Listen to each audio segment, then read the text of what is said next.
És un projecte en el que portem treballant ben bé un any i per nosaltres era molt interessant combinar teoria i pràctica en aquesta aproximació que volíem fer a la sobirania alimentària per joves.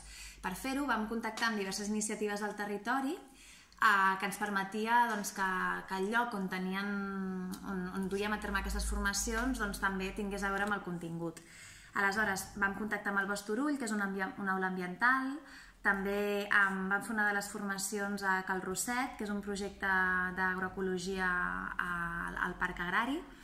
Vam organitzar una sessió on també els joves van poder tocar una mica terra i fer un planter, i amb això vam fer una col·laboració del Temps és Hort, que és un projecte també que fa formació i tallers en temes d'agroecologia i també proporciona materials per dur a terme.